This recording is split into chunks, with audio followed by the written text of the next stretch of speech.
several very interesting things about the Spanish flu. First of all, it didn't start in Spain.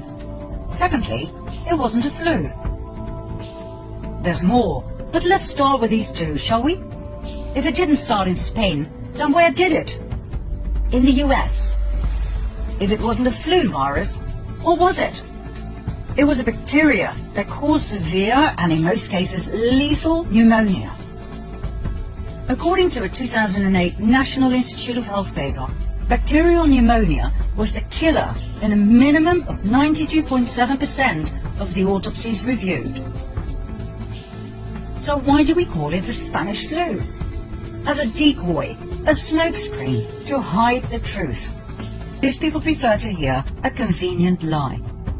The first cases of bacterial pneumonia in 1918 traced back to a military base in Fort Riley, Kansas. During the first half of 1918, an experimental bacterial meningitis vaccine cultured in horses by the Rockefeller Institute for Medical Research in New York, now the Rockefeller University, was injected into soldiers at Fort Riley.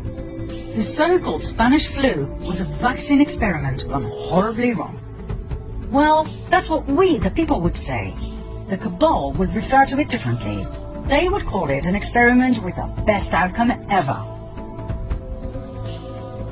Millions of American soldiers were vaccinated with this experimental serum. 2 million of them went overseas. They fought under poor sanitary conditions, so the bacteria spread like wildfire wherever they went. The story was then spread that these soldiers would come home with all sorts of European diseases, so the American population was vaccinated as well. On top of everything else, the vaccines were distributed all over Europe. Only the vaccinated died. Healthy men and women in the prime of their lives died, not the elderly, as would have been the case if it were a flu virus. Who was in charge of that distribution and mass vaccination program? The Rockefeller Institute. Who was the main scientist in charge? Dr. Frederick Gates. According to Gates, they injected random dosages of an experimental bacterial meningitis vaccine into soldiers.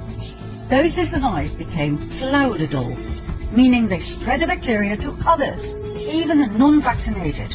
Amazing coincidence, right? Frederick Gates then, Bill Gates now. Rockefeller Initiative then, Rockefeller Initiative now. Closed down societies then, closed down societies now. All for our own good, our own safety, back then and now.